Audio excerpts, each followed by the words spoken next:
하늘에는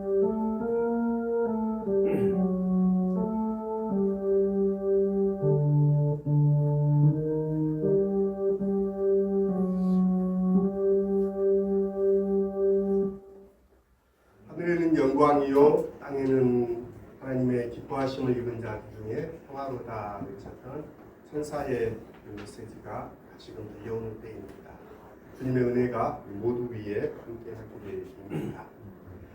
아름다운 노래들로 가득 찬 시기가 있다면 두말할 것 없이 이 대림과 성탄의 때입니다. 대림과 성탄의 시기가 노래들로 채워진다는 사실은 누가복음이 우리에게 알려줍니다. 수태와 탄생의 이야기인 1장과 2장에서는 천사 가브리엘이 마리아에게 수태고지한 이후에 하나님을 찬양하는 노래가 실려 있고요. 또 엘리사벳의 노래, 또 마리아의 노래, 그리고 사가랴의 찬미가 이어지고 천군 천사의 노래에 이어 시므온의 찬가까지 6편의 이런 시편의 고백처럼 하나님 앞에 노래가 불려집니다.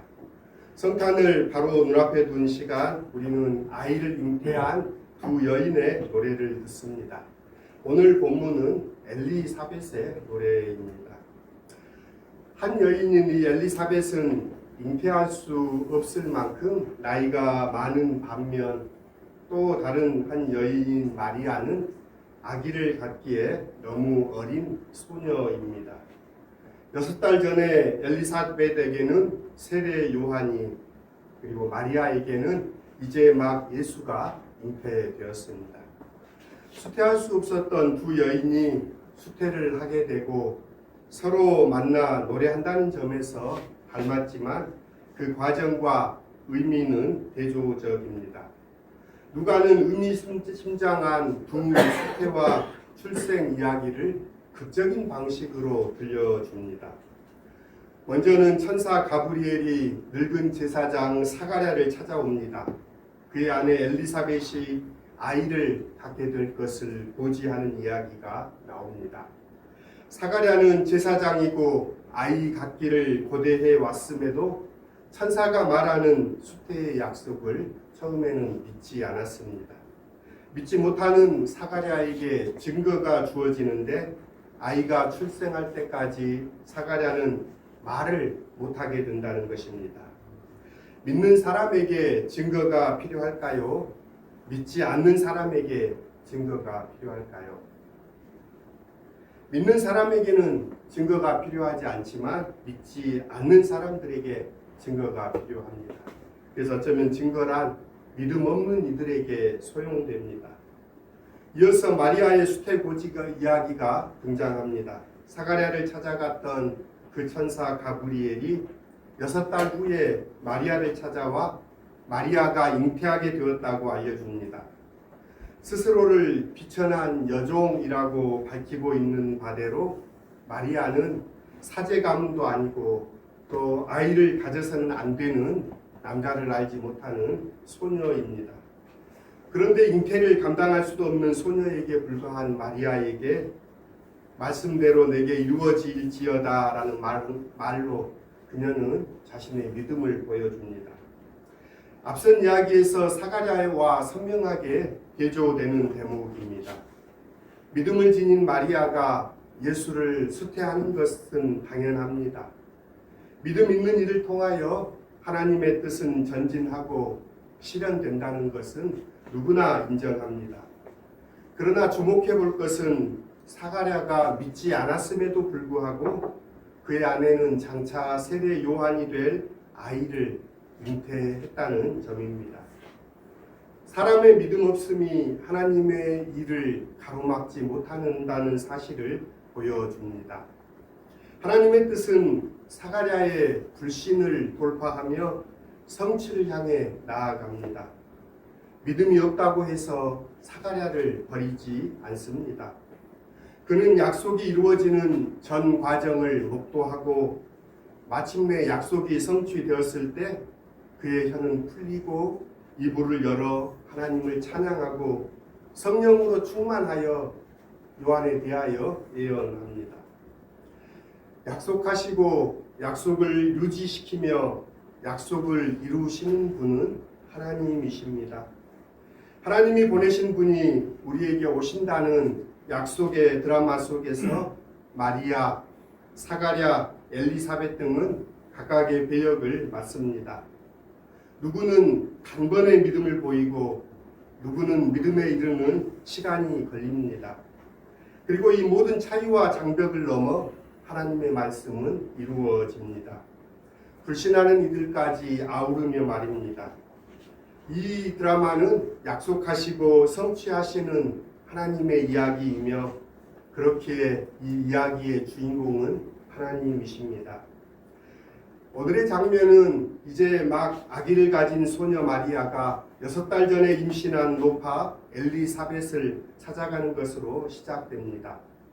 친족이라고 하지만 거리가 멀고 나이와 신분에서의 격차가 큰 두 여인의 어색한 만남은 천사의 지시에 의한 것입니다. 이 장면을 모티브로 한 종교화가 여러 점이 남아 있습니다. 저는 이 장면을 참 좋아합니다. 남성 중심의 사회에서 소외된 여성들, 출산의 도구로 전락한 여성들이 하나님의 구원의 중심에 있다는 것입니다. 우리 예배당에도 이 장면을 그린 성서화가 있습니다. 한번 나중에 찾아보실 수 있기를 바랍니다. 이 생명부지의 만남이 마치 모녀지간의 만남처럼 기쁨으로 가득하게 된 것은 엘리사벳의 뱃속에 있는 아기가 마리아를 알아보고 뛰놀았기 때문입니다. 엘리사벳의 태중에 있는 아기가 마리아의 태중에 있는 아기의 존재를 감지한 것이지요. 이는 세례 요한이 모태로부터 성령의 충만함을 받으리라는 가브리엘의 예언이 성취된 것으로 읽을 수 있습니다. 뱃속의 아기가 뛰노는 것을 느끼면서 호연히 엘리사벳은 모든 정황을 이해하게 됩니다. 엘리사벳이 마리아를 향해 내 주님의 어머니라고 칭하는 것은 이 낯선 소녀와 그 뱃속의 아기가 누구인지를 깨달았다는 증거입니다. 자신의 태중 아기처럼 엘리사벳은 성령의 충만함을 받아 노래합니다. 내 주님의 어머니를 마주하고 있다는 기쁨을 표현하는 엘리사벳의 이 노래는 원시 교회로부터 모든 교회가 고백하는 찬가이기도 합니다. 특별히 엘리사벳은 마리아가 복이 있다는 점을 강조합니다. 복이 있는 이유는 주님의 말씀이 이루어지리라는 것을 마리아가 믿었기 때문이다라고 엘리사벳은 말합니다. 주님의 말씀이 자신에게 이루어지기를 바랐던 마리아의 믿음이 여기서 다시 언급됩니다. 이것은 주님의 오심을 바라고 믿는 모든 사람들이 복이 있다는 선언이기도 합니다. 왜냐하면 주님의 약속은 반드시 이루어지기 때문입니다. 하나님을 찬미하고 기뻐하는 마리아는 모든 사람이 나를 복되다라고 말할 것이다 라고 노래합니다. 마리아가 말하는 자신의 복은 주님이 여종의 비천함을 돌아보셨다는 데에 있습니다. 이는 자신과 같이 비천한 사람이 주님의 어머니로 택함을 받았다는 사실에 근거합니다. 마리아가 선택되었다는 것은 하나님이 비천한 사람들을 돌보신다는 명백한 사례입니다. 이어지는 노래는 이 사례가 모두에게 확장되어 두려워하는 자, 비천한 자, 줄은 자들이 긍휼히 여김을 받으리라는 확신으로 나아갑니다. 동시에 이 일은 교만한 자와 권세 있는 자, 부자들에게는 추락의 경험이 될 것입니다. 노예였던 이스라엘을 선택하신 사건이 바로 여기에 해당되며 이것은 하나님께서 갑자기 마음 먹으신 일이 아니라 아브라함의 믿음을 가지고 있는 이들에게 주신 영원한 약속이라고 노래합니다. 인간의 믿음과 불신, 복종과 불순종에 구애되지 않고 하나님은 이미 그분의 큰 일을 시작하셨으니 아무도 그것을 막지 못할 것입니다. 이를 믿는 사람이 세상에 가장 복된 사람입니다. 한 여인으로 말미암아 대한민국이 온통 불안과 혼돈의 구렁텅이로 들어갔는데 한 여인에게서 대한민국은 놀라운 치유력을 보여주며 세계인에게 영감을 주네. 시민언론 민들레 칼럼 12월 15일자 지성용 신부의 칼럼의 이야기입니다. 칼럼의 제목은 두 사람, 한강 그리고 김건희에서 가져온 글입니다. 노벨 문학상을 수상한 여인과 대통령 부인으로 내가 정권을 잡으면이라는 발언 안에 탐욕과 야망, 권력을 통해 보복이나 제재, 권력 남용에 대한 가시들이 박혔고 그것은 이미 현실이 되어 우리를 찌르고 있습니다. 그리고 지금 12.3 불법 계엄으로 국민은 불안한 시간을 보내며 국회 탄핵 의결을 거쳐 헌법재판소의 절차를 기다리고 있습니다.